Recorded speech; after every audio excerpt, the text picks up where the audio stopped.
है कौन कहता है बचपना लौट के नहीं आता। मेरे दोस्त तू साइकिल नहीं चलाता, साइकिल नहीं चलाता।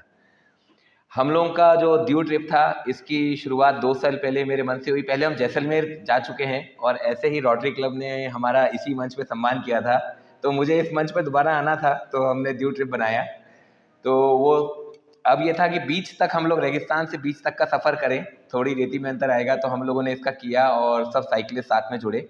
और मैं रोटरी क्लब का जितना धन्यवाद करूं उतना कम है, क्योंकि प्रदीप सर ने हमें रास्ते में ही अहमदाबाद के रोटरियंस का, दीव में रोटरियंस का सबके नंबर्स दिए और उन्होंने हमारा बहुत भव्य स्वागत किया, हमारे रहने का इंतजाम किया और हम लोगों को वो लोग डिनर के लिए भी लेके गए।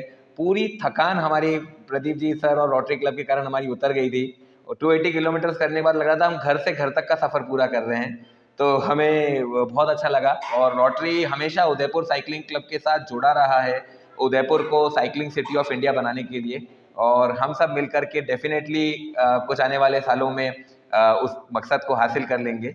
और प्रदीप सर के साथ चलाना, प्रदीप सर की मैं क्या बात करूं, इस 2016 में जब मैं पहली बार साइकिल चलाने के लिए, प्रदीप सर की साइकिल मैंने 14 ईयर्स बाद चलाई थी। प्रदीप सर एक बार शोरूम पे आए तो मैंने कहा सर अभी साइकिल चला के देखनी है, और सर ने मुझे प्रेरित किया। तो कहीं जहां मैं आज मंच पे खड़ा हूं उसमें प्रदीप जी का बहुत बड़ा हाथ है, और मैं प्रदीप सर की जितनी तारीफ करूं और रोटरी क्लब की जितनी तारीफ करूं, बस आप हमारे साथ ऐसे ही खड़े रहिएगा, हम लोग साइकिल चलाते रहेंगे। दीव ट्रिप बहुत अच्छा रहा। पहले दिन हम लोगों ने 270 किलोमीटर्स राइड किया। अहमदाबाद में रोटरी क्लब ने हमारा रखा था, तो हमारा पहला दिन 270 किलोमीटर्स था। सेकेंड डे हम लोग आपका अमरेली तक गए, जो 260 किलोमीटर था। वो काफ़ी डिफ़िकल्ट राइड था क्योंकि रास्ता बहुत अच्छा नहीं था, गांव का रास्ता था। तो सीनिक तो बहुत था लेकिन रोड में गड्ढे बहुत थे, लेकिन सबके हौसले बुलंद थे, पूरा हो गया। और तीसरे दिन फिर हम लोगों ने 130 किलोमीटर चला करके दीव तक का सफ़र पूरा किया। और सबको मैं बता दूं इतना कठिन नहीं होता है गाड़ियों से बचना। हम लोग साइड में चलते रहते हैं। अगर मोटरसाइकिल ट्रिप होती है तो मुझे लगता है वो ज़्यादा टफ है, क्योंकि मोटरसाइकिल की भी स्पीड बहुत तेज़ है और गाड़ियों की भी तेज़ है। हम तो साइकिल वाले चुपचाप बाजू में चलाते रहते हैं, तो घबराने वाली कोई बात नहीं है, आप सब जुड़िए। साइकिल चलाते चलाते कुछ विचार मन में आते हैं, तो मैं आप लोगों से शेयर करना चाहूँगा एक छोटी सी कविता, ज़्यादा समय लिए बिना। हम लोग सोचते हैं ज़िंदगी किस रफ्तार से कटे हमारी, तो उस पे मैंने कुछ 2 शब्द लिखे। ज़िंदगी तू बस साइकिल की रफ्तार से चलते रहना, ज़िंदगी तू बस साइकिल की रफ्तार से चलते रहना। रफ्तार इतनी तेज ना हो कि जीना ही भूल जाएं, रफ्तार इतनी तेज ना हो कि जीना ही भूल जाएं, और इतनी धीमी भी ना हो कि बहुत पीछे छूट जाएं, कि बहुत पीछे छूट जाएं। ज़िंदगी तू बस साइकिल की रफ्तार से चलते रहना, हर चढ़ाई पार कर सकें और पसीने की महक आए, और हर ढलान आने पे मेहनत का लुत्फ पाएं। ज़िंदगी तू बस साइकिल की रफ्तार से चलते रहना। ज़िंदगी कितनी खूबसूरत है साइकिल पे समझ आती है, दोस्तों की दोस्ती दूर तक ले जाती है। बस चल चलाते हैं बोलने की देर है, दोस्तों की साइकिलें घर से निकल आती हैं। ज़िंदगी तू बस साइकिल की रफ्तार से चलते रहना। साइकिल पे जीवन का एक खास एहसास है, जब भी चलाता हूँ आप में खो जाता हूँ, भीड़ में एकांत वहीं पाता हूँ। जो सर ने चाय की बात कही, चलाते चलाते प्यार सा हो गया है चाय की टपरी से, थकान मिट जाती है बस चाय की एक चुस्की से। साइकिल छोटी है पर बड़ा सोचने लगते हैं, कर लेगा हो जाएगा अंदर से आवाज़ आती है। दीव की ट्रिप की क्या बात करूं, उसे शब्दों में कैसे बयां करूं। हर कोई चकित था रचित के पेश से, आशीष हो गया था गोरे से लाल धूप के तेज से। छगन जी मगन थे अपनी ही धुन में, मुकेश के केश लहराए हवा के वेग में। जयेश खोरा खोया रहा अपने तरानों में, एमी बोला चक दे फटे देख आसमानों में। हम जब भी थकान होती थी तो हमारे पाजी हमारे साथ थे, बोलता चक दे फटे, और सबकी स्पीड तेज हो जाती थी। एमी देख बोला चक दे फटे देख आसमानों में। नितेश खुश था सागर की लहरों को महसूस कर। सब सोच रहे थे थकान कहाँ गई आखिरी पड़ाव आते आते। हौसले बड़े रखो तो कट जाता है सफर मुस्कुराते मुस्कुराते मुस्कुराते।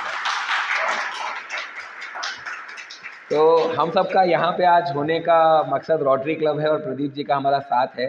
प्रदीप जी ने कहा 2 मिनट साइकिल्स के बारे में आप लोगों को बताऊं तो आप लोग भी जुड़ सकें। साइकिल्स बहुत विभिन्न प्रकार की आती हैं, आपकी एज, आपका सड़क का जो ट्रेल है, आपको कितना लंबा चलाना है, उन सब बातों को बहुत ध्यान रखना पड़ता है। हमारे सामने 3 साइकिल्स रखी हुई हैं, आपको तीनों में 2 पहिए दिखेंगे, लेकिन तीनों का जो काम है वो बिल्कुल अलग है। सबसे पहले जो हम लोग ज़्यादातर लोग चलाते हैं वो है MTB बाइक, जिसका मतलब है माउंटेन टेरेन बाइक, जिसका टायर आपका थोड़ा मोटा होगा, 55-60 इंचेस विड्थ होगी, जिसके आपके 3 टायर साइज आते हैं, 26, 27.5 और 29। 29er गड्ढों के लिए बहुत अच्छा होता है। मोटा टायर होता है तो आपके गिरने के कारण कम होते हैं, पंचर कम होगी, और पहाड़ों पे चलाने के लिए बाइकल सबसे अच्छी है। और इसमें आपको धचके थोड़े कम लगते हैं क्योंकि इसमें शॉकर्स ज़्यादा होते हैं। दूसरा जो बाइक आता है वो ये हाइब्रिड कहलाता है। हाइब्रिड हमारे उदयपुर के रास्तों के लिए बहुत अच्छा है, क्योंकि हाइब्रिड बाइक जो होती है वो लंबे रास्तों के लिए भी होती है और पहाड़ों के रास्तों के लिए भी होती है। इसका टायर ना तो बहुत मोटा होता है ना बहुत पतला होता है कि आपको बैलेंस बनाने में दिक्कत रहे, और शॉकर्स थोड़े कम हो जाते हैं MTB से। लेकिन अगर कोई एक ही साइकिल रखना चाहता है तो प्रेफरेबली मैं हाइब्रिड रिकमेंड करता हूँ। साइकिल्स के नंबर से याद आया, प्रदीप जी के पास, आप लोगों को नहीं पता होगा, प्रदीप जी के पास सबसे बड़ा कलेक्शन है साइकिल्स का, और देश विदेश की लेफ्टी जो मेरे ख्याल से इंडिया में एक या दो हैं वो प्रदीप जी के पास है, जो बेस्ट MTB कहलाती है वर्ल्ड की। फोल्डिंग बाइक भी है, रोड बाइक भी है, मिशन CX भी है, और एक दो खजाने में छुपा रखी है, मैंने भी नहीं देखी। नहीं, कॉस्ट तो दिल बड़ा होना चाहिए। बीच में जो आप बाइकल देख रहे हैं ये रोड बाइक कहलाती है। हम लोग ज़्यादातर लोग इसी पे लंबा सफ़र करने के लिए गए थे। वैसे तो कॉस्ट बतानी नहीं चाहिए, लेकिन इस साइकिल की कीमत 2.5 लाख रुपए है। देखिए क्या होता है, आईफोन की कीमत हम लोग कभी किससे नहीं पूछते, वो 1.5 लाख का हाँ यार आता है। कार 25 लाख की ले ली, हाँ ले लेते हैं। जैसे ही हम लोग कोई फिटनेस या साइकिल की बात करते हैं तो हम लोग उसमें आश्चर्य करते हैं, नहीं करना चाहिए, क्योंकि जिन्होंने ली है वो इससे उन्होंने 640 किलोमीटर चलाया, सो इसकी वसूल हो गया। तो ये कार्बन बाइक है, इसका टायर बहुत पतला होता है, ये लंबे सफ़र में आपको फ्रिक्शन कम देती है, और लंबे सफ़र में ये जो कर्व हैंडल है हम लोग को देख के लगता है कि यार ये डिफ़िकल्ट होगा, लेकिन आप यकीन मानिए ये ज़्यादा आसान होता है चलाने के लिए, किसी भी उम्र के लिए। रोड बाइक हमको लगता है झुक ज़्यादा रहे, लेकिन आप झुकते तब हैं जब आप नीचे वाला हिस्सा पकड़ते हैं। तो जब सामने हवा का वेग आ रहा होता है तो हम लोग उससे बचने के लिए हम लोग नीचे वाला पकड़ते हैं, बाकी अदरवाइज आपका वो सेम होता है। तो अगर आप लंबे रास्तों में जाना चाहते हैं तो बीच वाली साइकिल, जिसको रोड बाइक बोलते हैं, पहाड़ी रास्तों के लिए MTB है, और जस्ट एंजॉय करने के लिए लेना चाहते हैं तो हाइब्रिड बाइक्स हैं। वैसे तो प्रदीप सर ज़्यादा एक्सप्लेन कर सकते थे मेरे से, लेकिन ठीक है, थोड़ा बहुत वो अच्छा है।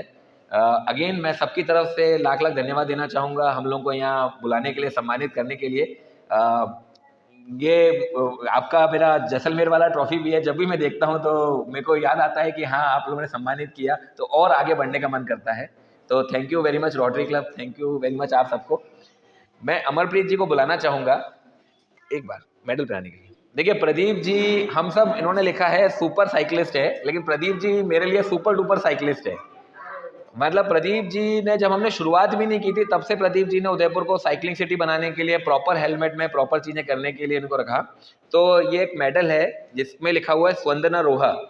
ये संस्कृत वर्ड है वॉरियर के लिए, जो लड़ते रहता है हर चीज़ के लिए, हर चीज़ में आगे रखना हम सबको आगे। तो he is a perfect leader, मेरे बड़े भाई हैं। तो मेरा सौभाग्य है कि सर हमारे साथ हैं और साइकिलिंग को इतना बढ़ावा दे रहे हैं। तो प्रदीप सर, अमरप्रीत जी आप इसको प्लीज सर को।